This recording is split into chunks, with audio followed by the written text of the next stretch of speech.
All right, this is the opening of the regularly scheduled Norton Conservation Commission public meeting. It is Monday, July 14th. It is 6:30. And we are meeting in person, which is unusual since we usually meet by remote means. And we have a problem today with regard to not being able to achieve a quorum.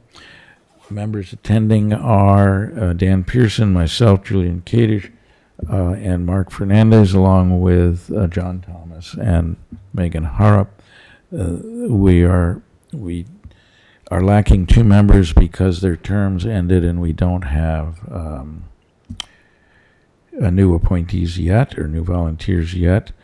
And the other two members, Joe Carvalho and Lisa Carosa, have conflicts. So we are going to conduct no official business, but we are going to hear a presentation which will be reviewed when in our next meeting, where we hopefully will have a quorum. So we can't act on the minutes of 6:23. Can we discuss the event at 93 King Philip Road? Okay. We can. So we can open a discussion on that. And so just for clarification, I was notified by one of the other town officials of some potential activity happening over at 93 King Philip Road. Went out there, took a look at it, met with Zach, who is here in attendance, along with the Bradys, who are also the landowners. So I have instructed them to go through the process of doing an after-action filing with us, putting together a kind of restoration/mitigation kind of report, giving them direction on how to handle that, and they're here to answer any questions, but I think they have a good understanding what needs to be done. Is that correct?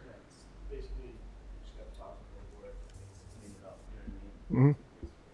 Right. So they've been instructed to, come in with a kind of like the similar project we had over on at the King Barber project site that we've all seen, something similar to that nature. But they did do some activity within Winnicott Pond, so that might be a little bit more involved. So, yeah, I'm just looking at the photos. So it looks like it's certainly work adjacent to the pond. Now, the pond also has an official buffer, or not? So the pond is under our ownership. The town of Norton owns it. So the biggest challenge is that it's natural heritage habitat. It's also an ACEC, so the consultant that they do hire, the environmental consultant that they do hire, is going to have to provide them some recommendations on what they potentially should do or can do to make it more, I guess, in line with restoration efforts. And the activity included removing brush, or is there actual excavation of... I don't want to say that the actual excavation occurred because I was there briefly, but it did look like some vegetation was removed. So I'm hopeful that, for instance, their consultant can give us a reasonable alternative or reasonable kind of mitigation plan that's going to be, conducive to natural conditions. Okay. So this is something that's ongoing discussion in the office. Yes, and they're here today to answer any questions if the commission may have any. All right, but if you're going to answer questions, you need to go to the mic, otherwise it won't be recorded in the record. And please introduce yourself. What? It's all got to be recorded. That's the way it is. I'm Zach Reed. I'm the leasee. I rent the property from them, from the Bradys. I'm here today. In the extent of the activity, what was? It was just cleaning up the yard. We weren't in the water at any point. There's a wall. We have plans. We have everything that's been there forever. We have pictures. The wall's been there forever. We were cleaning up the top. They had previously rented it to a tenant who just didn't take care of the property. So basically, we were just trying to clean up the brush, clean up all the the nasty stuff, so we could see the you see the water and be able to utilize it. You know what I mean? There's been a beach there for years. We didn't dig anything, you know what I mean? We weren't digging out. We weren't trying to, I mean, I own my own excavation company. Before that, I actually worked for a remediation company, and we did a lot of water work, and I've done seawalls and stuff, and I know, you know what I mean, to stay clear, you know what I mean, especially if you don't have an oil boom in the water and stuff like that. There's definitely certain steps that you take before you know what I mean, before entering any water. We were just trying to clean up the yard, that's all. Yeah, the difficulty is that it is an ACEC, and activities are regulated. So we'll see what your consultant recommends, and we'll decide if that's fine. Okay. So we just need to see the plans, see the recommended action, and go from there. So our next meeting is July 28th. I don't think that's going to be enough time for them to get a good turnaround for that. We're not going to be meeting August 11th, to my knowledge. So I would say that they should have something ready, kind of formalized, presented to us by no later than August 25th. Okay. Just one question. Is there any need for any short-term mitigation here? I mean, I don't know what the condition was before. You mentioned there was a beach. Yeah, I can it's see just- a bit of a beach from the picture, and it looks like mostly brush clearing. I mean, we cleaned under his. He told me to clean, get everything out of there, which we did. And I have pictures now of what Okay. it looks like now that I can show the board. That way you guys can take a look. It's all cleaned up. It's nice. It's not a Yeah. mess anymore. It's, you know what I mean? So that's why when, obviously when someone comes in, I don't really know what plan of action they're going to even have you guys say to you Yeah, guys. and again, I'm mostly asking because I can see some kind of muddy looking areas by the water, not knowing if that was the condition before Yeah, or well, after. it was now, and then obviously, it's with all the heat we've had, Yep. it's gone down, and now with the rain, it's gone back up, and you know what I mean. Yep. I mean, I'm happy to show you pictures of what it looks like today. You know what I mean, of a couple days ago. You know Yeah, what I no, mean? it's really more 'Cause all that stuff is a lot of it's Before. up top. You know what I mean? right. But before it was just up top was so they were so overgrown. The brush was so overgrown and stuff like that. So we were just trying to. Clean So it up. Mark, when you say what should be done in the interim between now and then, the site area that is exposed should be stabilized. There should be no topsoil that is exposed. Yep. So there are methodologies, there's good practice BMPs, best management practices that are implemented to kind of stabilize areas that might be exposed.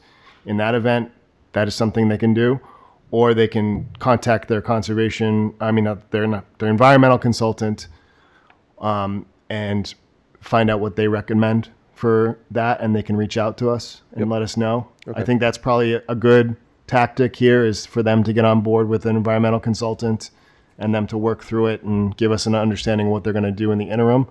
And then while they're working to kind of put a plan together, they can provide us updates on a weekly basis. Right.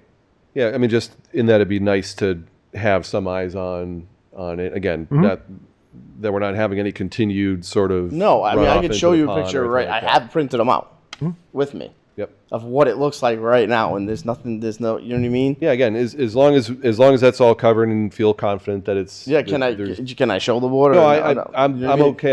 I'm settled with that. It's just yeah. more that we want to make sure that there's no sort of continuing impact to the No, pond and all absolutely that not. stuff. It's how it's supposed. You know what I mean? It's, you know what I mean. They have pictures of when it was like back before they rented the house out. Yep. And it looks the exact same as what it does. You know what I mean today. Okay. There's nothing that's spilling into the water or anything like that. It's all Okay. clean. And Yeah, that's- there was a concrete pad. I didn't even know it was there. That's how much, you know what I mean. There was just dirt in the back. You know what I mean. That was all that we cleaned out to make it nice, so that stuff doesn't go into the lake. Yep. And I understand, you know what I mean. Obviously, with it being within the buffer zone, obviously, it poses issues. But my big thing is I don't know what environmental, even getting a consultant's they're gonna go over there and then you're gonna look at it and there's not really much you can do as far as mitigation work. You'd be surprised. So Well, the key thing is to stabilize it so it doesn't erode, although I think the risk is low. I mean, like I said, I can show the board pictures if you guys let me of what it looks like today, and it's, you know what I mean. It's the walls existing. It's not falling apart. It's No, we don't need, I mean, what we need is the opinion of an environmental consultant and then a plan and to stabilize it. not a problem. So you'll be coordinating that with John, I'm assuming. Okay. Yep. All right. Thank you. Thank you, Zach. Thanks. So our next item is in-person meetings. So let me, I mean, I've had two conversations with Bob Kimball. At first he reached out to me and requested that we have some option for members of the public who want to prefer in-person meetings, that they have an in-person individual or group during the meeting that they can be in a meeting room with. And so I proposed that, but unfortunately their policy, the policy that the select board adopted, is rather rigid, and so it doesn't have the flexibility for hybrid meetings. It requires, according to the policy, it requires that the chair and a quorum be present in the in-person meeting as currently adopted by the town.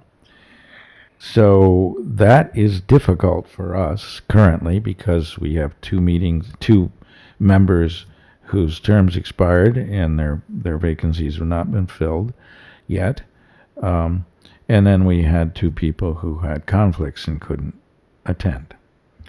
So we can't, this is the first time we've been unable to have a quorum in how long? Since I've been here. I don't remember a 3-person board ever. Well, right, but I mean it's a combination of you know, the fact that 2 terms expired and they had to go to other one is moving, one has a very busy job. So what we heard as they were leaving, the select board was leaving, is that no, there's no problem, just do a hybrid, but we need something in writing. And in order to, I mean, they say, well, we just ignored the policy, except they're the select board and we are not.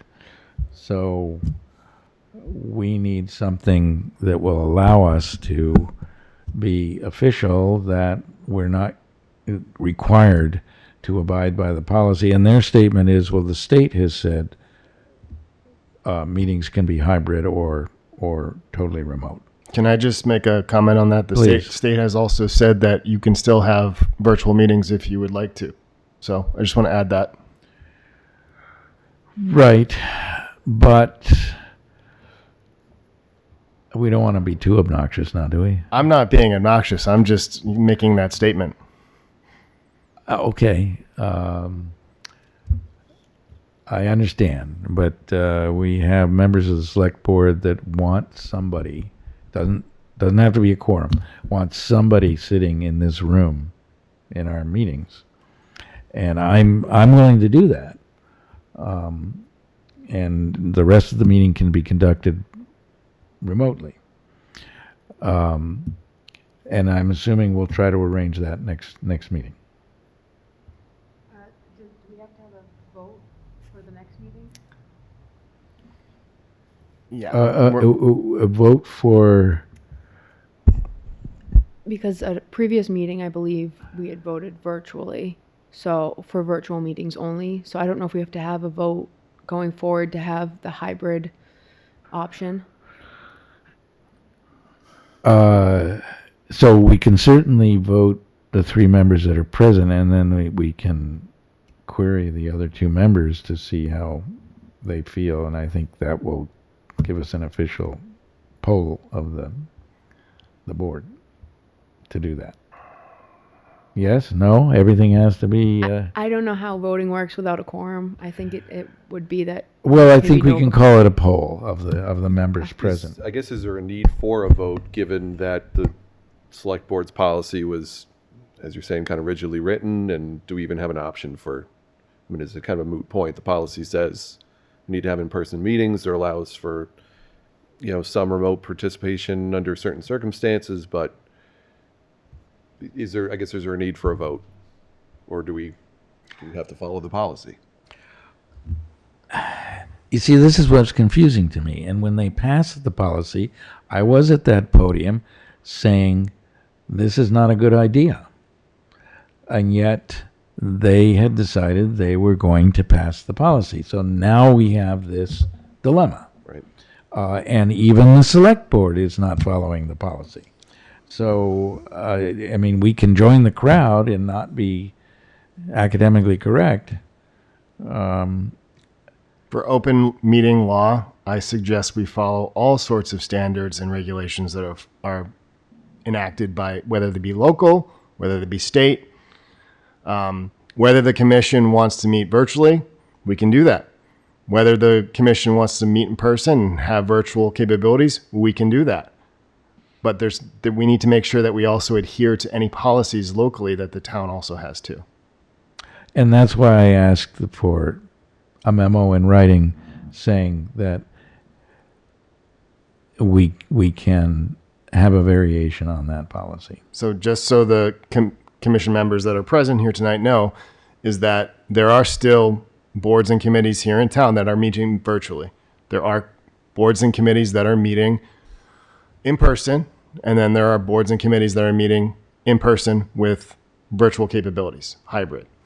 So there are many options that we can pursue. Whichever one that we would choose to do so, we can do so. It's just whatever the board has rendered a decision on, they can choose to do that. Yeah, and I think our decision can be modified by collecting data, because one of the points Bob Kimball made was there are people who don't have the capability to connect virtually who want to attend meetings. I don't know if that's true or not. A lot has changed in 5 years since COVID, but it will allow us an opportunity to collect data as to how many people attend in person if they have the option. Can we poll the audience? We can poll the audience, but I suppose we can ask. So, would you guys have logged in on Zoom if you'd had the option? And the consultant, I'm assuming you would have done that too? Absolutely.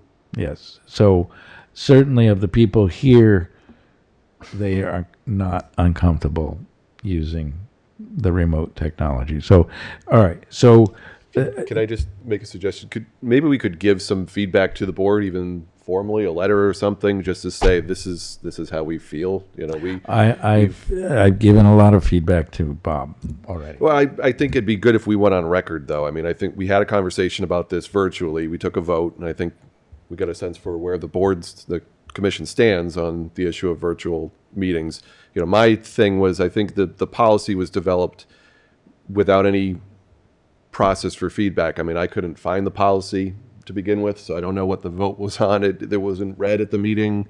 They didn't reach out to any groups that I know of, unless anybody else got that. No, contact to ask feedback. And if we had the opportunity, we would have provided some feedback. I know they had a brief discussion at the meeting, but to me, there was no discussion about what the points of the policy were even requiring. So I think the policy was made without some of the aspects that we talked about in mind, and it might be good just to give that feedback. If there is an opportunity to revisit the policy on their end. Well, the policy they adopted is identical to the policy that the board had prior to COVID. And that was suspended as a result of COVID. And then they just adopted exactly the same policy as if there had been no changes since. And I tried to explain that the database, what we manage in this commission, is different from a lot of other boards who often have a much more constricted database that they have to review. So, but so we're going to try to do a hybrid next meeting. And, the board, I agree with you. We should send a memo to the select board saying we could not achieve a quorum. And we would like an official memo saying that we can have a hybrid meeting even if we don't have a quorum in town hall. Great. So, can we move on? Mm-hmm. All right. Aquatic treatment, that's occurring this week. Starting today, I met out with Waters and Wetlands at the Norton Reservoir and chatted with them for a couple minutes. They started up on Chartley, and they're working towards getting Norton Reservoir for the remainder of the week. And then Winnicott will be scheduled. It's to be determined as of right now. It depends on how they make progress this week. So Okay. I will update the commission as needed. All right.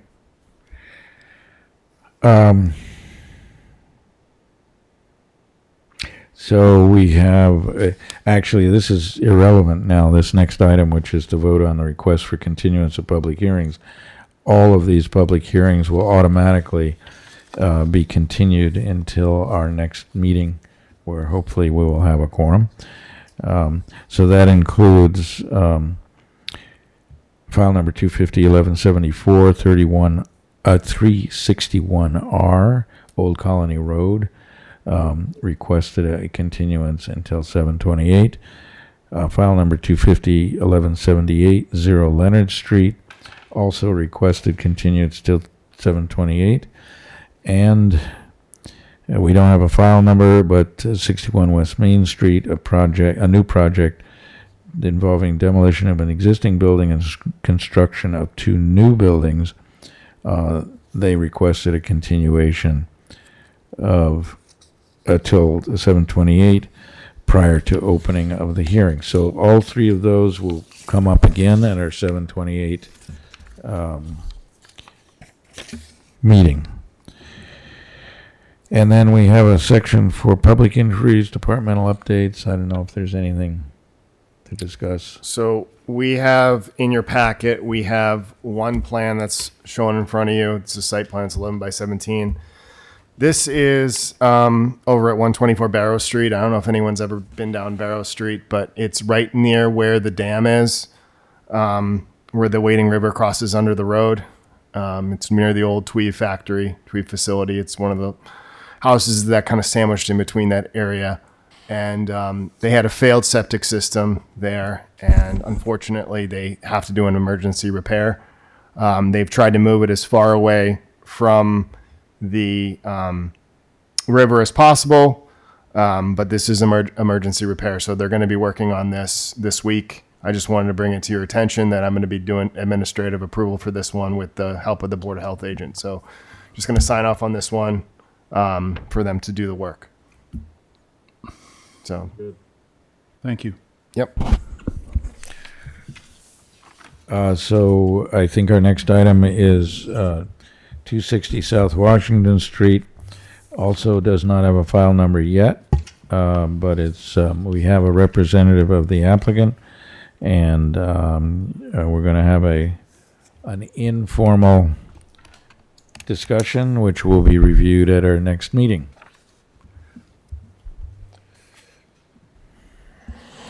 Good evening, Mr. Chairman, members of the Conservation Commission, anybody watching on TV, but I don't think that's happening from listening to your discussion, and I don't see anybody in the audience today. My name is David Mackwell with Kelly Engineering Group, representing the applicant on Unit Cold Storage LLC. So the first thing that I would like to talk about, I brought a thumb drive with some stuff on there. This is the presentation for the project, but This one you want? I think that maybe the first thing that we would bring up is the, development? if we go into conservation Okay. and we bring up, we could bring up the ORAD quickly, or maybe just the evaluation. That's probably the best thing. The Norton, yep, that one right there. That's the middle one or the? Yep, the middle one. So the commission members may remember that we were here in, I think, January of this year and got an ORAD for the property. Property's located at 260 South Washington Street. We got an ORAD for the property that had some conditions. The conditions were the ORAD at the time, the commission determined that the bordering vegetated wetlands were identified properly and that the isolated depressions within the property, A, did not meet the criteria for isolated land subject to flooding, and therefore the isolated depressions are non-jurisdictional under the Wetlands Protection Act. However, the commission did vote that the applicant was to vet the wetland areas within the bordering vegetated wetlands and within the isolated depressions for criteria for vernal pool certification. So the report was completed all throughout the spring. John Rockwood of Ecotech visited the site many times. When we first started, I think we had to wait a little bit while there was no water in the isolated depressions until probably mid-March. They were bone dry, but once mid-March hit, it kept raining, as everybody knows, every weekend. And he was able to make several visits and issued his report, I think, in June. And I'll give you the summary of the report is that he did find at one or two times in some of the depressions some fairy shrimp. And going back after that, those were then gone and no amphibians. And it's his opinion, or Ecotech's opinion, that the areas evaluated don't meet the criteria for certification of vernal pools, being one or two observations of fairy shrimp, and that was it. No amphibians, no other aquatic life in the pools or surrounding it. So that was the one thing that we wanted to present to the commission, as there was a condition within the ORAD that required the applicant to do those items.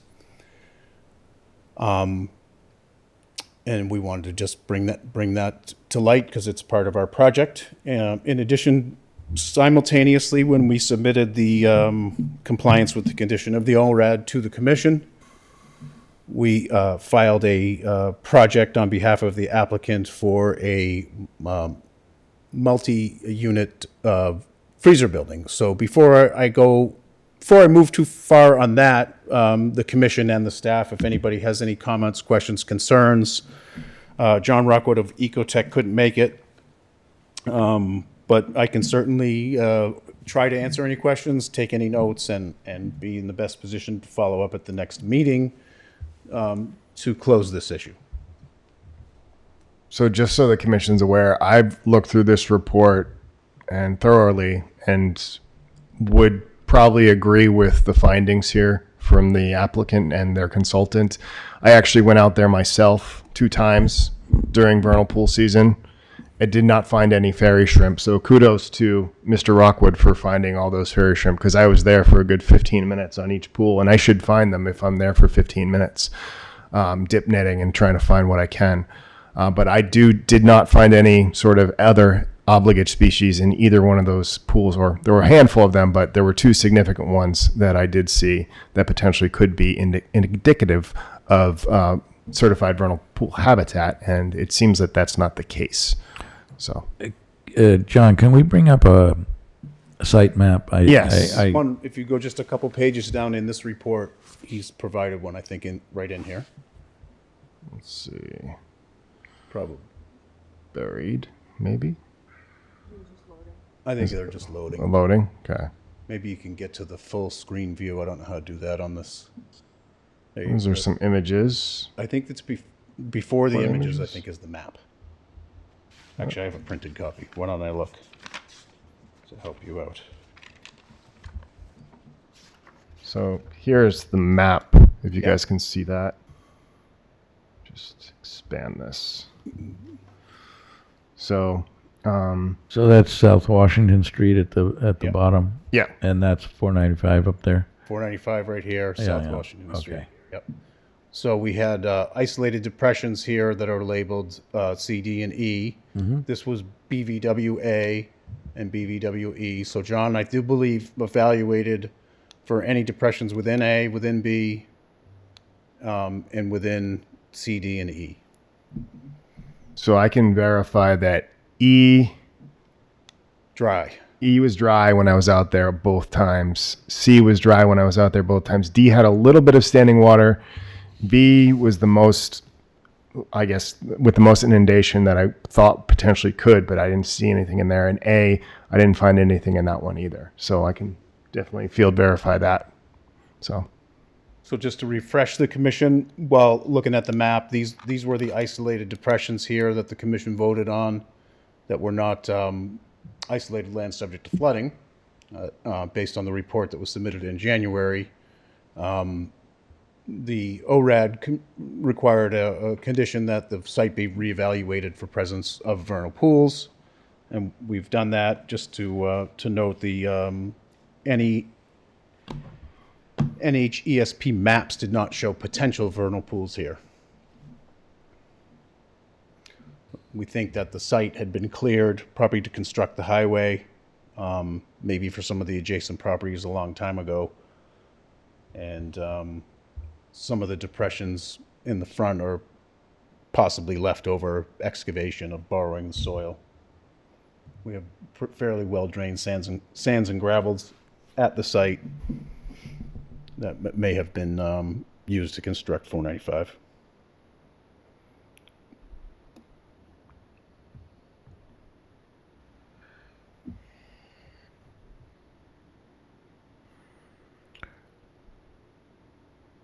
So basically, this discussion just has to do with deciding if any of these fit the bill of Yep. vernal pools. Okay. So that's what the consultant's been spending a few months on that, while we've been working with the applicant to further develop the site plans. The applicant, and we felt fairly confident that we wouldn't come up with too much based on the fact that there are some nearby vernal pools, and they were really dry in the wintertime. In the fall, I believe, when the original evaluation was done, I don't think he saw too much at that time. So the applicant chose to pursue the risk of keep on designing, because they're very anxious about this particular site and their business plans. So just to bring this board up to speed, or the commissioners up to speed, excuse me, we have filed with the planning board. We have traffic consultant. We've had our first meeting with the planning board. Planning board voted to go to peer review. Within that peer review, they requested that they use the criteria for the stormwater management bylaw within the town of Norton, which we have requested that permit from this commission as well. So All right. that's where we're at with condition number 6 of ORAD 2501171. I think it's condition number 6. I'm not positive. Okay. Condition number 6. So we are ready. I don't know if the commission needs to vote on that, but I'll leave that up to you guys. And Yeah, I don't know. that'll probably be at the next meeting. But then I don't know if you want to talk about the next phase or. Yeah, Okay. sure. Why not? I'm here and everybody else is here. We might as well at least talk about the project, and I'll bring you up to speed. But that was part of it. We submitted 2 documents, uploaded 2 different things to the website. One was, that particular document was uploaded to the ORAD file, and then we made a new filing for the notice of intent. So with the notice of intent, I do believe I scanned them and sent them, but if you want the white slips, I have them, or you want me to hold on to them till we have the public hearing? You can hold them till we have the public hearing. Okay. White slips are just the proof of mailing for the, under the Wetlands Protection Act for abutter notification and applicant landowner notification. So this is the parts of this of the presentation we used for the planning board. I know that we probably don't care too much about this one for the Conservation Commission, but we think that's what the building will look like. You know what it is with this is all those are formatted for different pages. So that's a location map. I think we all know where it is. Yeah. We're going to keep moving. Again, this particular slide is just the existing conditions, same that we looked at with the ORAD. Just a little bit about the site. It's about a 7.5 acre site, frontage on in the industrial zone, in between extended stay. I forget which extended stay of America maybe, and the building to the north is, or if it's to the north, I don't know what. A little bit to the north is, I think, forget what their name is. Spears, warehouse distribution use. This is a colored rendering done by the architect. Doesn't have too much here for us, so we'll just keep moving on to the next one. This is more of a colored site plan of how we put it together, showing in purple the wetlands. The yellow lines are the buffer zone lines. I know they're a little bit tough to see, but on here we have the 25-foot local policy that was adhered to for the whole project, and the 100-foot buffer zones. At this point, I guess I'll explain the project. The project is to construct a multi-tenant controlled temperature storage building in the local market. The applicant has a lot of experience in the cold storage field. He has been a developer in that field for quite some time and developed many buildings around this area. But those were all starting at about 200,000 square feet and up. This building, I think, is about 54,000 total square feet with some mezzanine area. And what it's set up to do is to provide 8 individual cold storage units that can be used for food products or possibly flowers or any other items that need temperature control. And the building is set up for that. Each unit would get 2 loading docks, a small office area, a small mezzanine, and a controlled freezer component. I call it a freezer because it would most likely be food distribution that distributors probably go to the bigger buildings now, but he feels that this is a great product to meet a lot of different markets. I think he's got 5 or 6 proposed throughout the country, and is very excited about this new product available to the markets, be used by a lot of local food manufacturers and food distributors. So be about 24 car parking spaces and approximately 30 trailer positions throughout the site. It's a little hard to see here, but the trailers are kind of out in the back over here, and a couple over here, and a couple over here. This area is primarily for access to the loading, and we have a little bit of room for some snow storage. So we'll go on to the next. You can see it's not very easy to see on this plan. I apologize. The buffer zones are in yellow. My draftsman helped me do that because they stand out on the aerial photo really well, because those are mostly green, and it doesn't stand out white. The yellow's not jiving too well with the white. So this plan here is our utility plan. As I had mentioned a little while ago, we do have very well drained sands and gravels on this site. We did a series of, I think, 6 or 8 test pits for the drainage, and then we went back and we did 4 or 5 more for Title V. We will do a Title V system here as well. There's not a very big design flow for this one.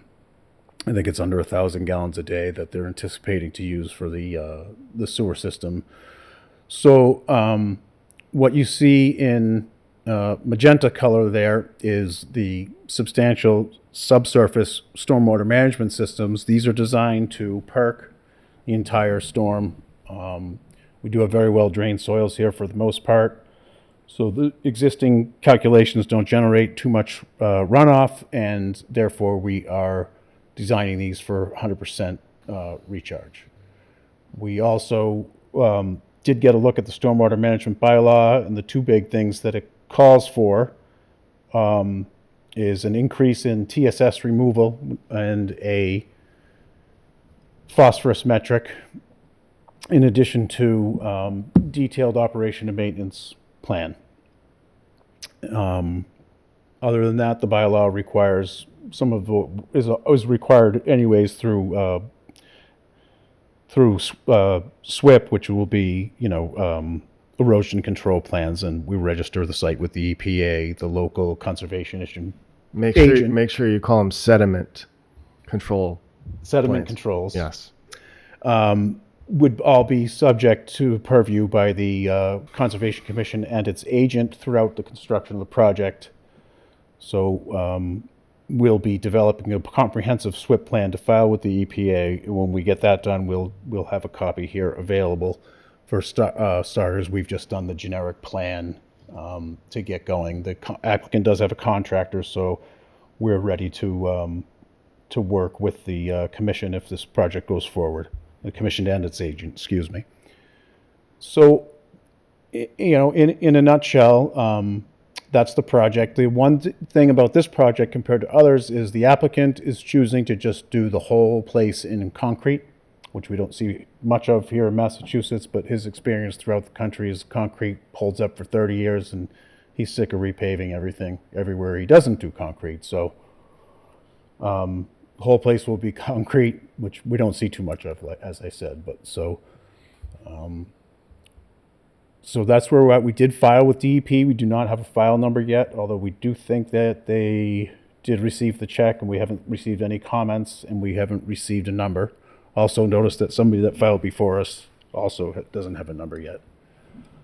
That will happen. Yeah.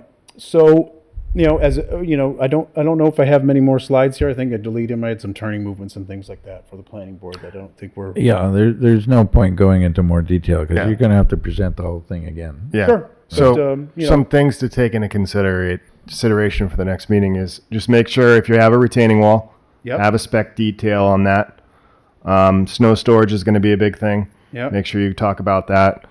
And then obviously you already touched upon the stormwater getting reviewed through peer review through the planning board. So we just need to make sure we're on top of that as well. But everything else, I mean, standard run-of-the-mill development kind of situation here. From our point of view, the amount of concrete really doesn't affect thing as long as the stormwater and the The runoff rate should be the same. I'm not an It's engineer, but they it's should the see same the as the yeah. pavement. Yeah. I just figured I would note it as it's different than usually we're paving everything. We're not generally putting concrete. Usually we have our concrete aprons at the Yeah. loading docks where they put the feet down, and that's it.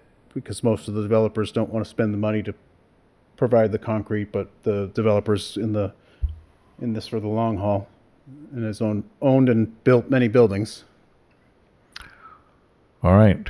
So with that, what we were looking for, anything that we were looking for was anything that the commission would want to share with us as we move through the process to just take advantage of the night that we had scheduled. I mean, the only things that I could see from this is kind of what I suggested: snow storage, Yep. detail on the retaining walls, and just making sure that stormwater checks out. I think those are the three main factors here that you're probably going to get comments on. Yep. We are on those, and I did jot some notes down at the next meetings. I know they're all online, but your next meeting was on what, the 28th. 28. Yes, I had wanted to ask about that because it says on the agenda that the next is on the 25th.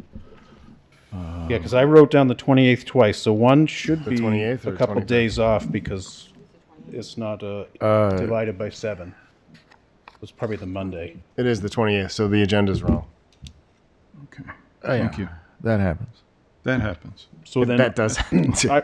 and then August 11th, and then would it be August 25th? No, It's probably August 25th. it is. Yes. Okay. I wrote down the 28th twice. earlier. But they're all on Mondays, so I'm sure I would figure it out. And did you say you didn't think you were going to have a quorum on the 11th? I know, gonna cancel that I know meeting? we're probably going to end up canceling that meeting Okay.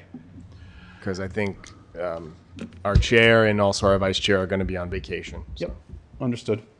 And I don't anticipate us getting 2 new members by then. Understood. Why is that? You just, there's no pressing interest, or?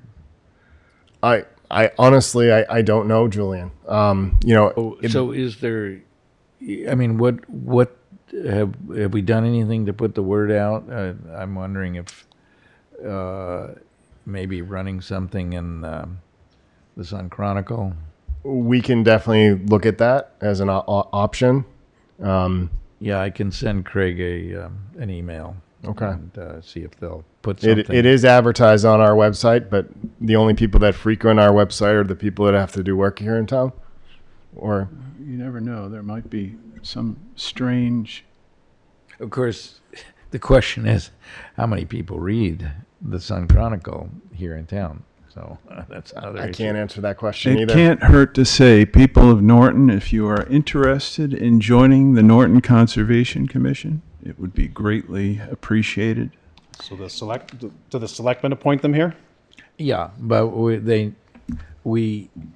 unlike ICE, we can't just take them off the street.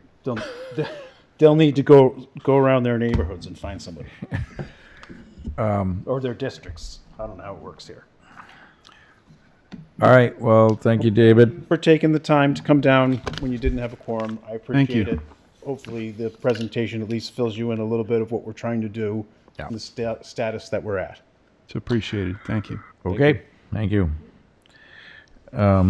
So, considering this is a meeting where we can't conduct official business, I think we're officially done. Yes, this concludes our no meeting. Yes. You don't even have to take a vote. No, you don't.